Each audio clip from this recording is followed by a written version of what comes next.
Halo anak-anak, ketemu lagi dengan saya Ibu Grace dalam pelajaran ekonomi. Nah, materi yang akan kita bahas kali ini adalah mengenai pendapatan nasional. Saya harap kalian bisa menyimak dan memahaminya ya. Let's check it out. Oke, materi kita hari ini adalah mengenai pendapatan nasional. Nah, kalian kemarin sudah menuliskan materi yang saya minta dari PowerPoint. Jadi saya akan menjelaskannya sekarang. Saya harap kalian bisa paham. Nah, jadi kalau dikatakan pendapatan nasional itu adalah pendapatan yang diterima oleh satu negara, yang diukur dengan satuan uang selama kurun waktu 1 tahun, atau biasanya disebut dengan 1 periode. Nah, 1 periode atau 1 tahun ini dalam hitungan ekonomi biasanya dia dimulai dari 1 Januari sampai 31 Desember tahun yang sama. Nah, itu dia untuk pendapatan nasional. Atau kalau dia diminta pengertian panjang, pendapatan nasional adalah jumlah pendapatan yang diterima seluruh masyarakat dalam satu negara, selama 1 periode tertentu, atau biasanya dihitung selama 1 tahun. Nah, tujuan dari menghitung pendapatan atau mempelajari pendapatan nasional itu adalah yang pertama, untuk mengetahui kemampuan perekonomian satu negara atau satu masyarakat dalam satu negara.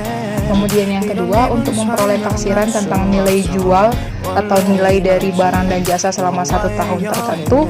Kemudian yang ketiga, membantu pemerintah dalam perencanaan dan pelaksanaan program pembangunan.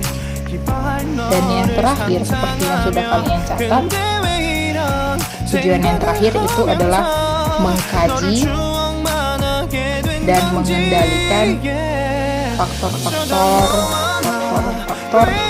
perekonomian satu negara. Itu dia tujuan kenapa kita harus menghitung pendapatan nasional. Kemudian, untuk manfaat dari pendapatan nasional itu sendiri adalah satu, mengetahui struktur perekonomian satu negara itu dia lebih kepada struktur yang mana. Misalnya, kalau Indonesia, struktur perekonomian ini bisa dilihat dari berbagai bidang, itu dari agraris misalnya, kemudian industri, jasa, seperti yang sudah kalian tuliskan. Nah, jadi kalau satu negara itu sudah menghitung pendapatan nasionalnya, lalu dilihat dari berbagai sektor, dan contoh Indonesia itu kan sektor perekonomiannya banyak ya, bukan hanya sekedar pertanian atau perikanan, kemudian ada juga jasa, barang yang lain dan sebagainya. Jadi kalau sudah dihitung pendapatan nasional dan ternyata Indonesia itu lebih banyak menghasilkan atau menerima pendapatan dari sektor agraris, maka dari perhitungan pendapatan itu, maka Indonesia akan lebih bisa memfokuskan struktur perekonomiannya kepada agraris, jangan kepada industri, karena dilihat lagi dari situasi geografis negara. Kira-kira seperti itu maksudnya. Kemudian yang kedua, itu mengetahui pertumbuhan perekonomian negara. Caranya seperti apa? Dibandingkanlah pendapatan nasional satu negara itu dari waktu ke waktu. Contoh, pendapatan nasional Indonesia tahun ini, kita pakai angka kecil ya. Pendapatan Indonesia tahun ini adalah sebesar 1.000 triliun misalnya. Tahun 2019 sebesar 900 triliun. Tahun 2018 misalnya sebesar 1.100 triliun. Nah, jadi kalau sudah ada angka seperti itu, kita akan tahu ternyata pertumbuhan perekonomian Indonesia itu naik turun ya.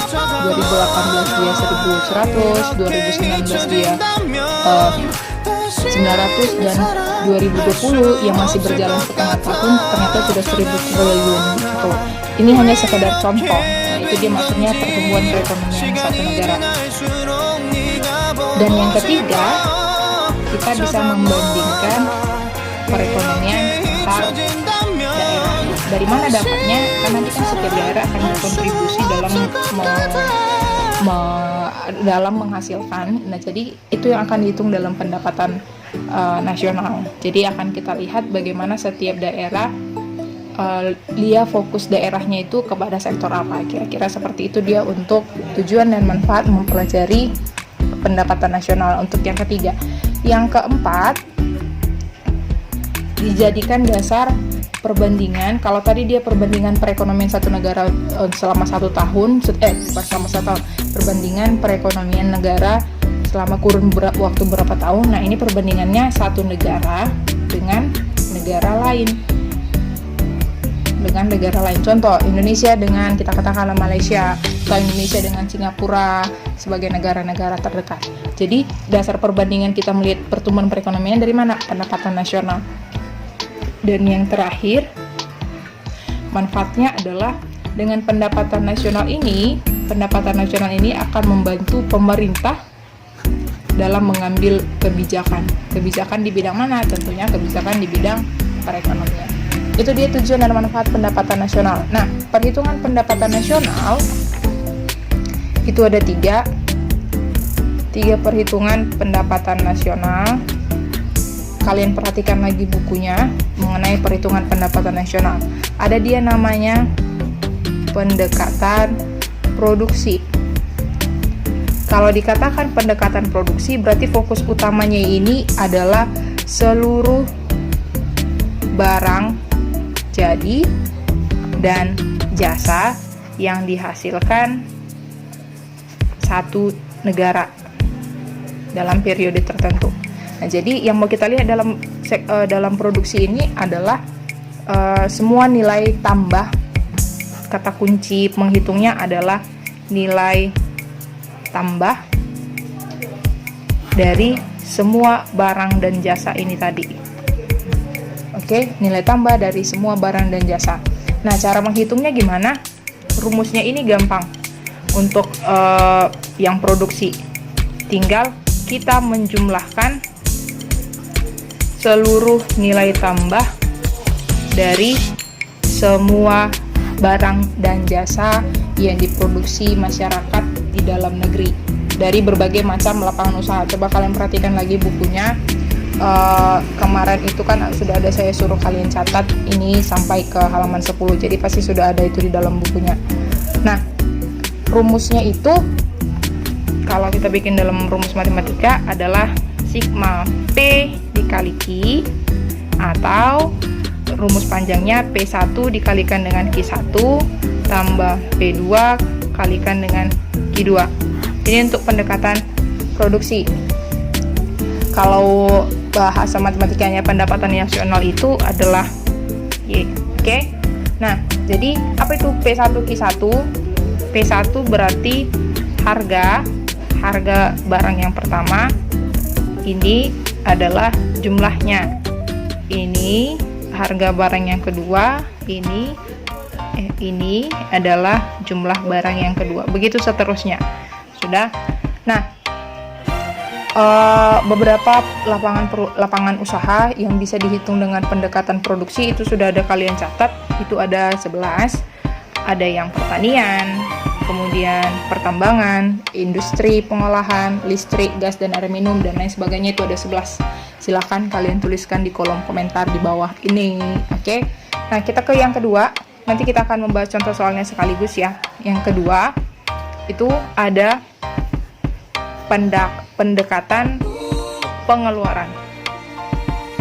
Kalau dikatakan pendekatan pengeluaran, berarti kita fokus kepada pengeluaran-pengeluaran yang dilakukan oleh seluruh pelaku ekonomi. Siapa aja pelaku ekonomi? Ini rumah tangga konsumen, rumah tangga produsen, rumah tangga pemerintah, dan rumah tangga luar negeri. Inilah kita jumlahkan seluruh pengeluarannya. Nah, kalau hasil perhitungannya ini disebut dengan SGNP. Kalian perhatikan kembali bukunya. Tadi saya lupa bilang kalau yang di sini hasil perhitungannya disebut dengan, coba kalian perhatikan bukunya, disebut dengan GDP. Oke. Nah, kalau dalam pendekatan pengeluaran, rumusnya atau komponennya adalah satu, pengeluaran untuk rumah tangga konsumsi atau CE, pengeluaran rumah tangga konsumsi. Yang kedua, bukan rumah tangga konsumsi, pengeluaran konsumsi.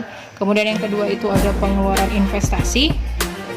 Kemudian dia ada pengeluaran pemerintah, dan dia pengeluaran untuk masyarakat luar negeri dalam bentuk ekspor dengan impor.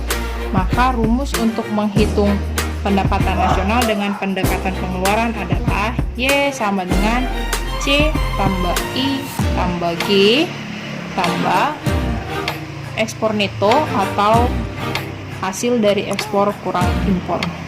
Ini biasa disebut dengan ekspor neto. Jadi kalau kalian lihat di buku atau dimanapun dikatakan dia ekspor neto, berarti hasilnya didapat dari ekspor kurang impor. Nah, saya ulang kembali, C ini untuk konsumsi atau dia di rumah tangga konsumen, ini rumah tangga produsen, ini rumah tangga pemerintah, dan ini masyarakat luar negeri. Itu dia untuk pendekatan pengeluaran. Kemudian kalau untuk yang ketiga, berdasarkan pendekatan pendapatan.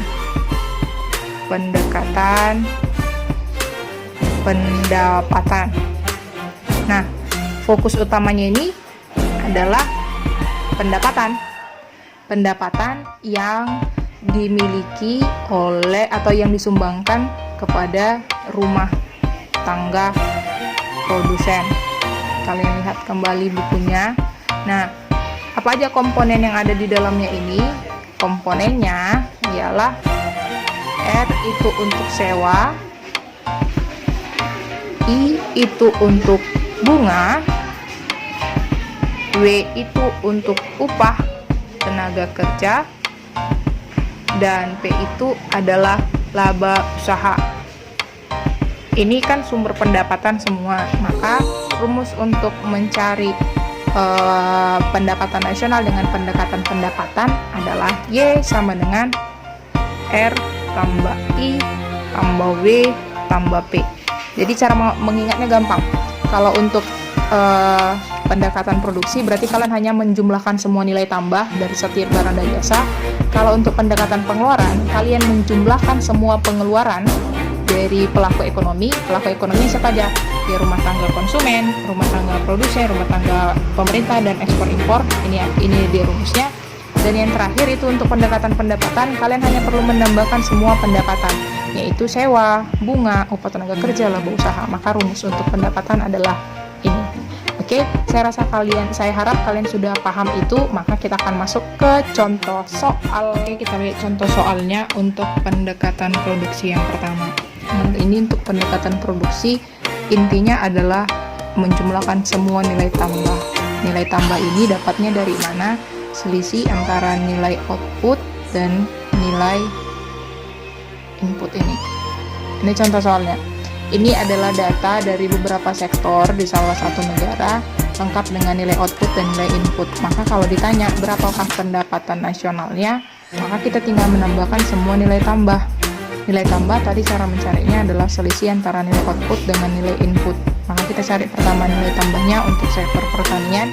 Nilai outputnya 2000, nilai inputnya 500, maka nilai tambahnya adalah 1500.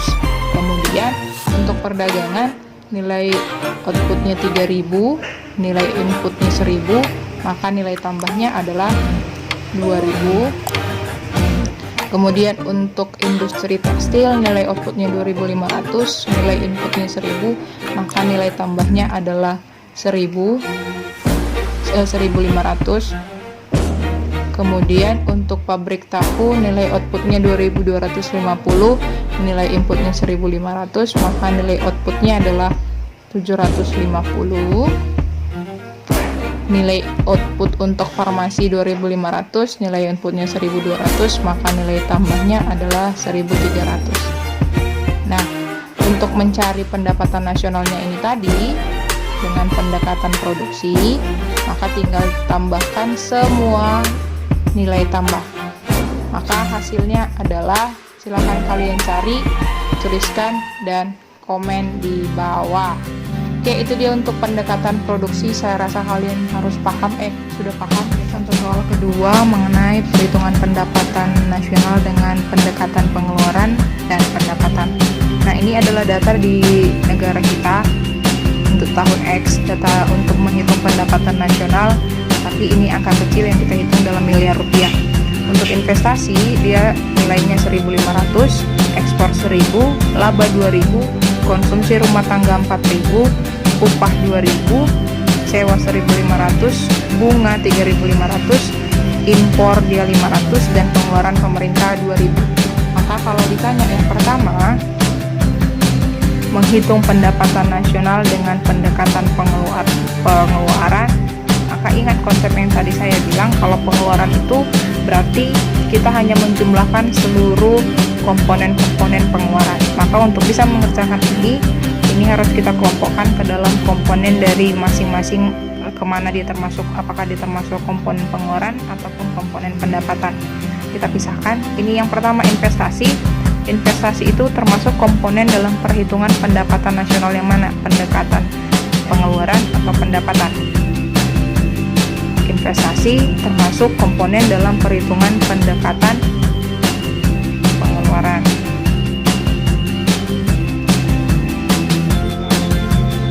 Kemudian yang kedua, ekspor. Ekspor termasuk komponen dalam penghitungan pendapatan nasional dengan pendekatan yang mana?